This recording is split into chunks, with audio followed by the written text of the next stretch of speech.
Greetings, metalheads, and welcome to No Nonsense Metal Reviews. I'm George, and I'm back once again with a pretty extensive thrash metal collection update.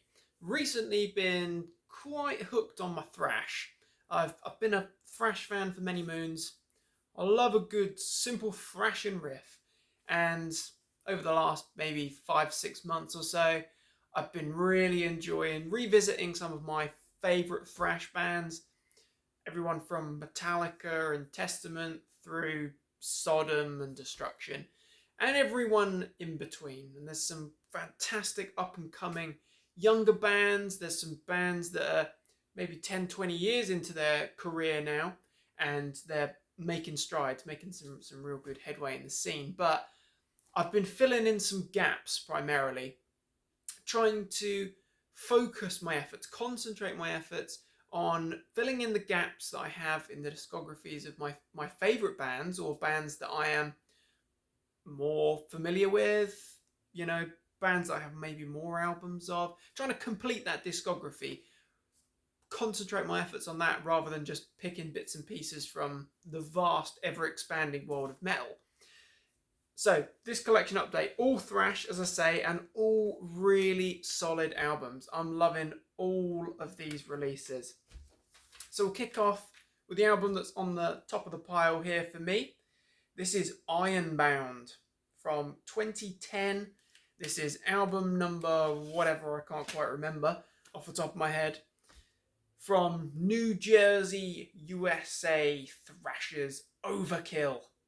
I love this band, and I know that Overkill are a very popular band, and they have a very special place in the hearts and souls of many thrashers.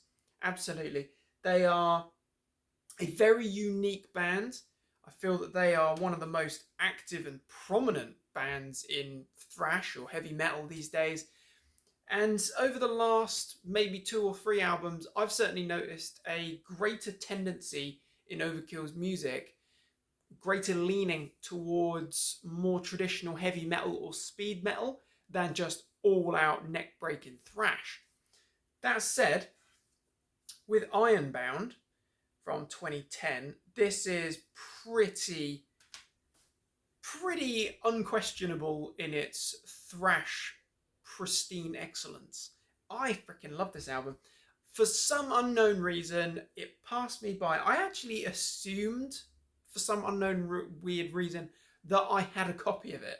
I think it's because I've seen it, around on various stores loads of times. I've read about it, whatever.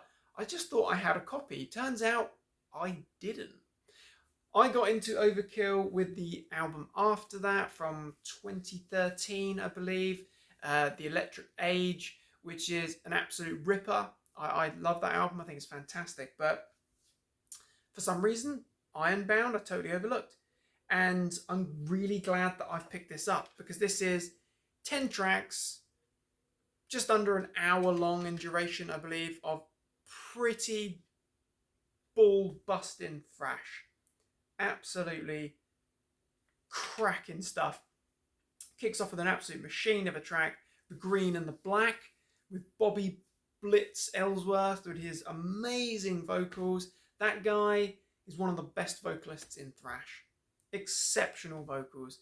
The whole band is tight, and that's a hell of a bold way to kick off the album. See if we've got a lineup shot here. No, we just have individual pictures, but there's Bobby, front and centre, a man of great talent. And the whole band is solid, as I say.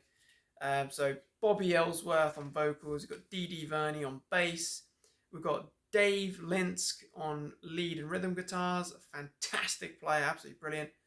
Derek Taylor on rhythm, and Ron Lipnicki on drums. So it's actually produced by Overkill, but mixed by Peter Tagtgren out of his studio. So it's got a good stamp on it here. Don't know if you can see that lineup, but solid lineup. There's the lineup. Looking at the shot the whole time. Cracking, as I say. The Green and the Black is one of my favourite tracks. I also love the title track, Ironbound. Bring Me the Night is solid. That's got a real solid heavy metal, speed metal kind of sound to it. The Goal Is Your Soul is strong. Give a Little is really strong, as is Endless War. The Head and the Heart is a heavy metal one as well. Killing for a Living. To be honest, this is just fantastic. Start to finish, reliable overkill. Thrash majesty. Freaking love it. So glad that I finally filled in that gap in the collection because it needed to be filled. So, next band, I have a lot less gaps in my discography with this one, but this was a little EP that I had heard about, had never picked up until recently, where I got a secondhand copy. I don't know where it's from. I think it's Germany. It was a German import site. We've got a little price sticker there that I was going to remove actually.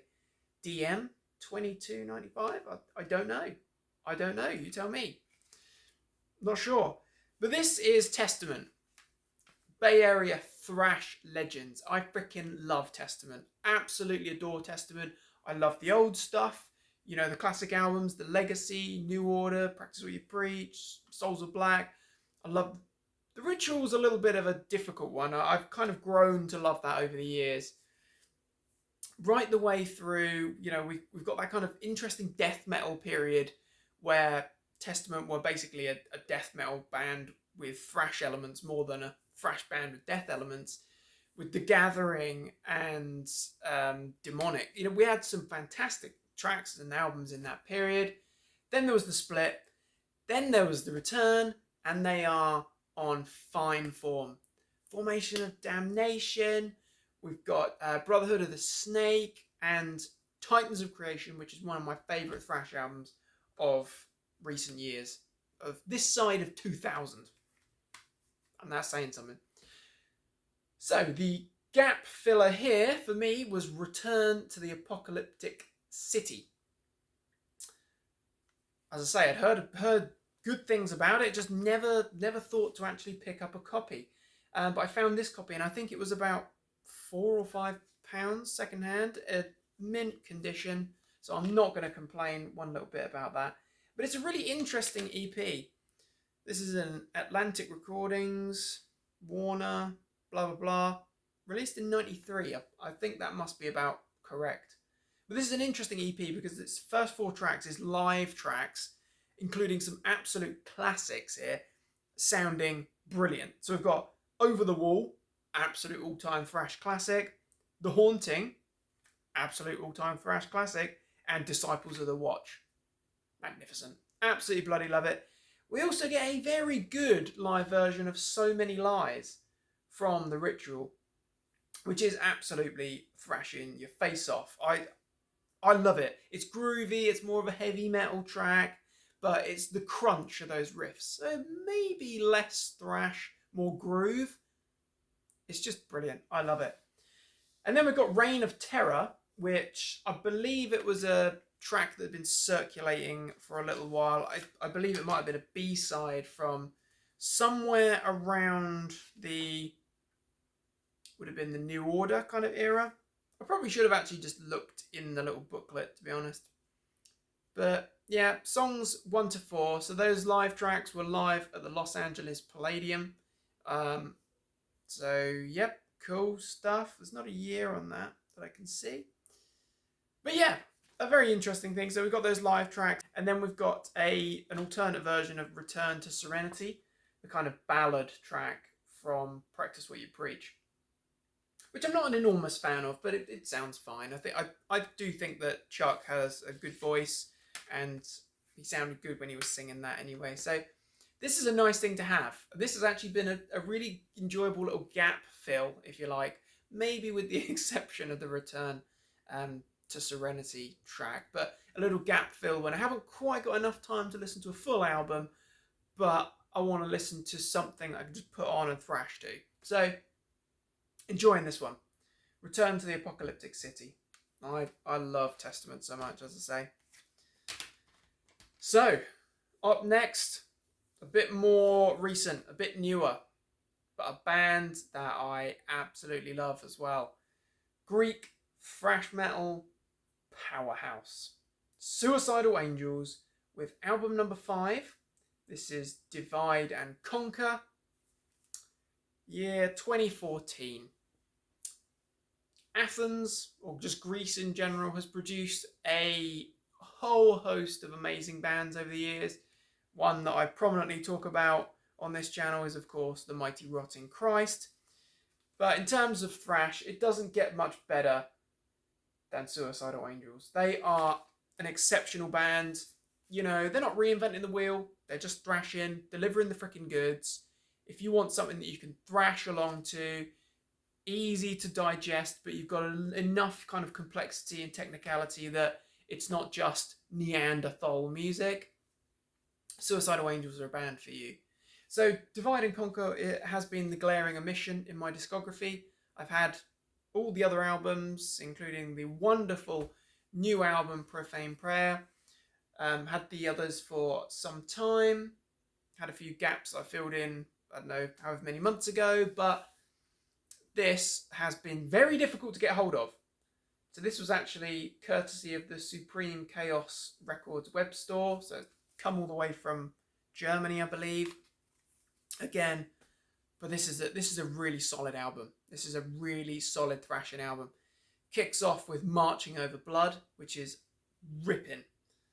Seeds of Evil, crushing. You get strong sort of Slayer vibes coming through a lot on this album.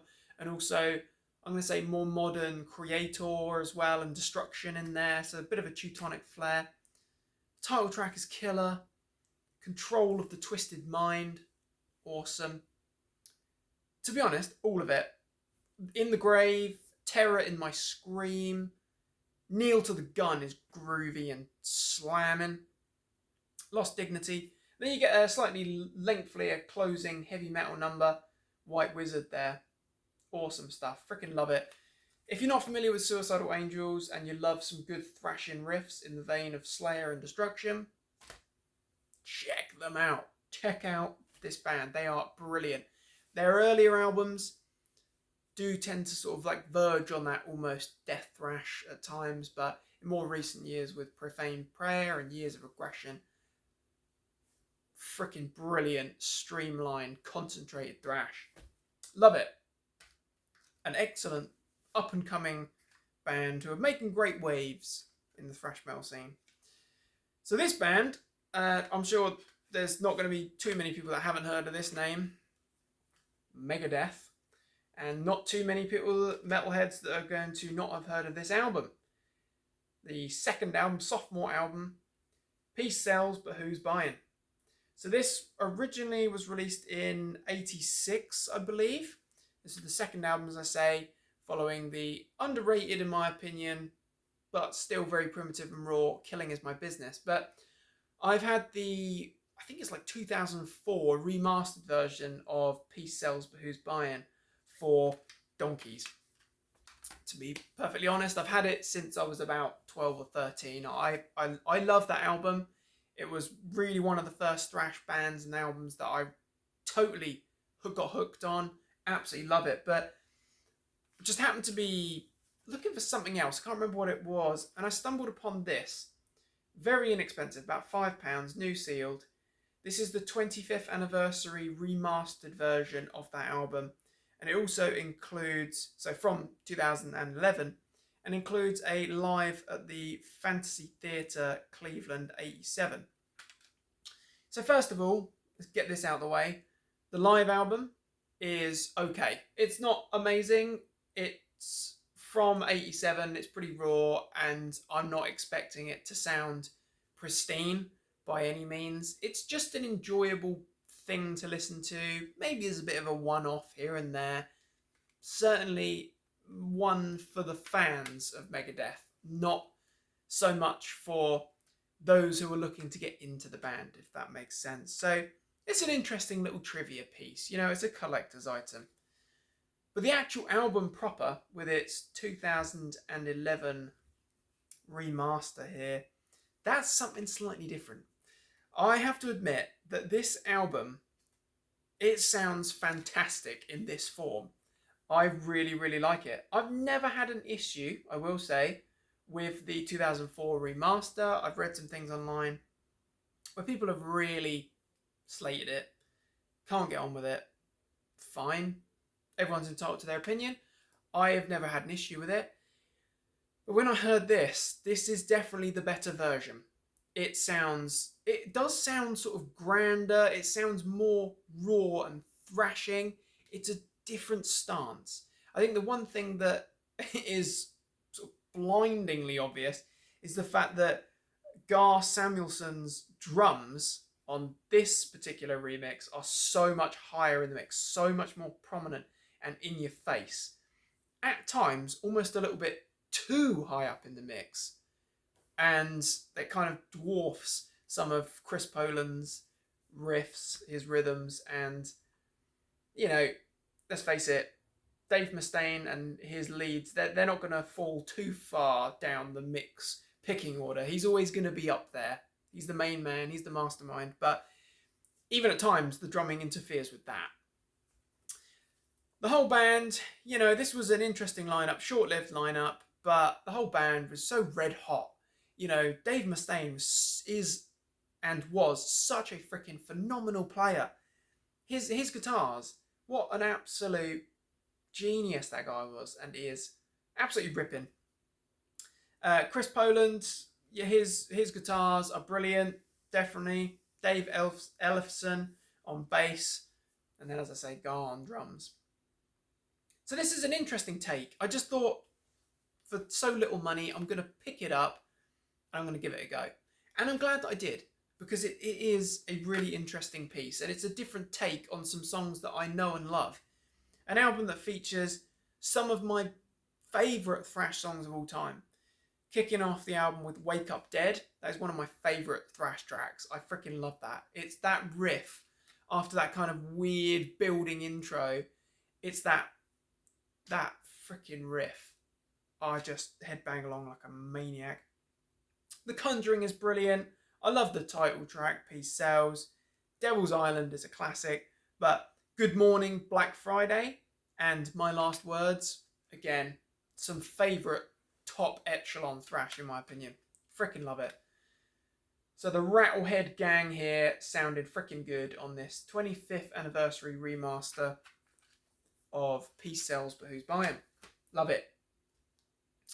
So, up next, a album that I have heard of and heard great things about, a band that I had heard great things about, almost like held in a cult status. But for unknown reasons, I just haven't got round to delving into and picking this one up. But another Bay Area thrash band, a legendary band, quite a turbulent career from the looks of things. But this is their debut album, Forbidden Evil by Forbidden. This is a great album. I don't know why it's taken me so long to pick it up. But, you know, it's classic case of there's too many great things to listen to, not enough time. But I, again, stumbled upon this one a little bit more, sort of £7-8, I think. And it's a really cool little version that we've got here. So this is a Century Media reissue, but you've got like a slipcase with the logo, and you can't really see the track listing very well, but it's in like yellow on there. So on the back, we've got no track listing until you actually put the slipcase on. But what I will say about this album is that this was released in 1988, so it's a little bit late to the thrashing party. That said, it packs some absolutely fantastic beasts of tracks. Barely see it there, but it kicks off with a track called Chalice of Blood, which thrashes hard. It's raw, it's primitive thrash. It really does bring to mind Exodus. It brings to mind sort of earlier Death Angel, early Testament as well. That kind of raw, primitive thrash. I'm trying to see if we've got a track listing here that's a little bit more legible. But no, unfortunately not. But there's some important features here to point out. One is Paul Bostaff on drums.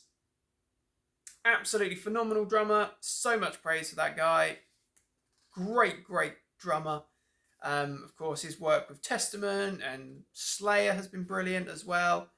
We got Craig on lead guitars, an absolute ripper. The guy's got some great riffs.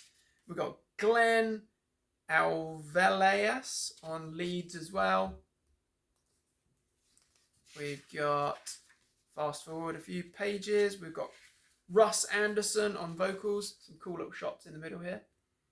As I say, we've got Russ on vocals. You know, and a good, adept vocalist. And then we've got Matt on bass. Very talented little bunch, actually, I would say. This is just fantastic thrash. This is right up there in terms of thrash brilliance, in my opinion, with bands like Exodus and Testament. I really wish that I discovered this sooner, to be honest, because this, Forbidden Evil and Twisted into Form are rapidly becoming regular spins, like weekly, if not multiple times a week spins for me. Absolutely brilliant. As I say, it kicks off with Chalice of Blood, which is an absolute ripper. Such a shame you can't actually see the track list on the back there. That is a little bit of a frustration. But as I say, it's a cool little thing to have, like a plastic slipcase. Then we get Off the Edge, brilliant track. See how illegible that is? I'm struggling. I just remember the flow of the album rather than the track names. Through Eyes of Glass, thrashing. The title track, Forbidden Evil, is brilliant. March into Fire is anthemic and punchy, full of hooks, this album. Feel No Pain, real upbeat. You know, there's a bit of a hardcore kind of crossover vibe at times here, but to be honest, the spine of this whole band and album is thrash. It's going for the jugular thrash. As Good as Dead, and then Follow Me. All brilliant tracks. Not a dud track there at all on this album. And this particular version has the Live Evil 1988 live EP, which includes live tracks from that album. All brilliant. Sounds absolutely marvellous, and I freaking love it. This is thrash that I wish I'd discovered a bit sooner. So if you're not familiar with Forbidden and you love Testament and Exodus, check it out. It's essential freaking thrash listening.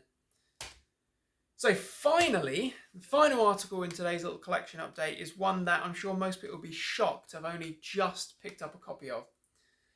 But it is actually the debut album from Bay Area Kings, Exodus. This is Bonded by Blood.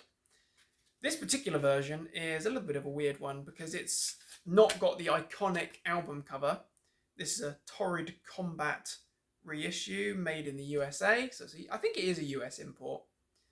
It doesn't have the iconic cover of those sort of two babies stitched together, or I don't know if they are stitched together. I'm not really sure, but those attached children.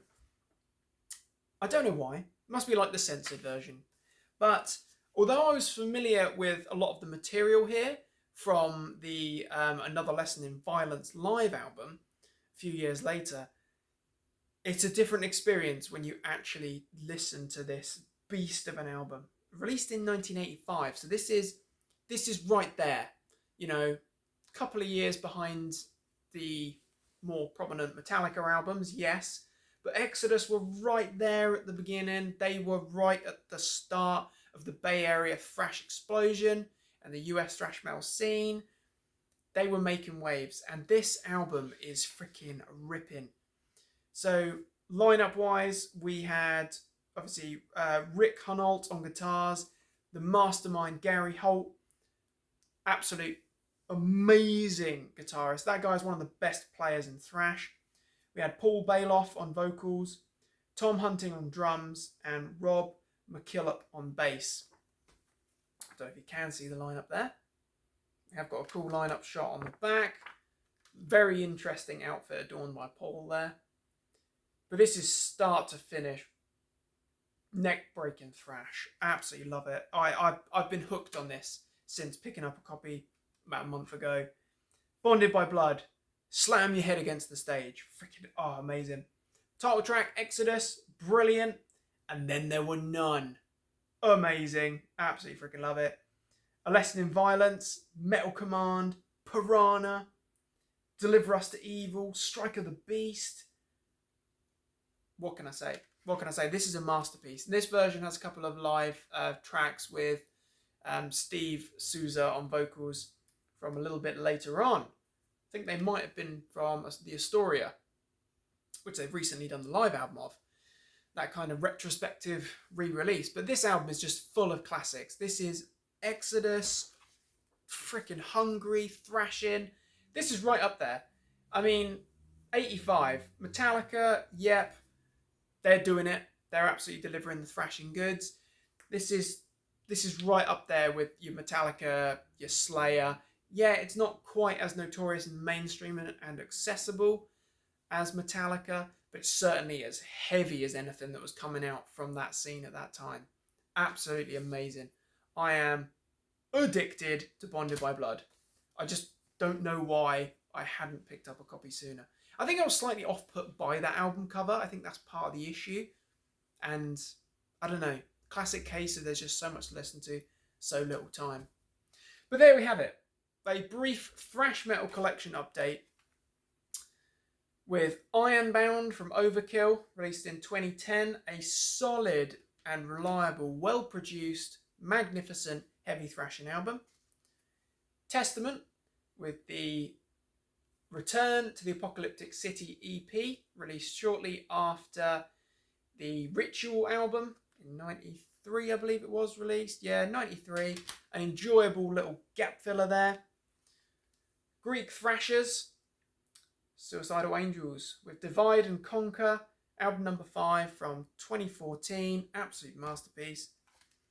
A heritage thrash album in the form of Megadeth's Peace Sells But Who's Buying, a legendary album, and in its 25th anniversary remastered form, sounds glorious.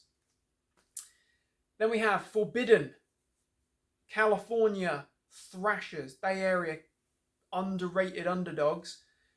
Forbidden with Forbidden Evil from 88, absolute masterpiece. And then one of the heritage Bay Area bands, we've got Exodus with Bonded by Blood, that all-important debut album from 85 that just blows my freaking mind and bangs my freaking head every time. So my friends, what are your thoughts and opinions on all these bands, all these albums? Are you a fan? Are there any that you haven't heard of? If so, check them out. They're all worth your time and effort.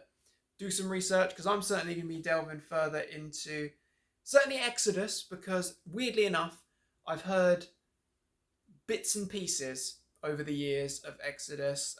Persona Non Grata was an absolute monster of an album. Blood In, Blood Out, Tempo of the Damned, but there's a lot of the interim stuff that I overlooked for a long time, and I have only very recently started to fill in some of those gaps as well. Some of them are awaiting a first listen, so that might be on the next collection update. And also Forbidden. I need to check out the post-Twisted Into Form albums, definitely. But check them out if you've not heard them. Thank you very much for watching, my friends. Do jump in on the debate. Let me know what you think. Do check back soon for more reviews and recommendations of all the good heavy things. Until next time, take care of yourselves and stay heavy.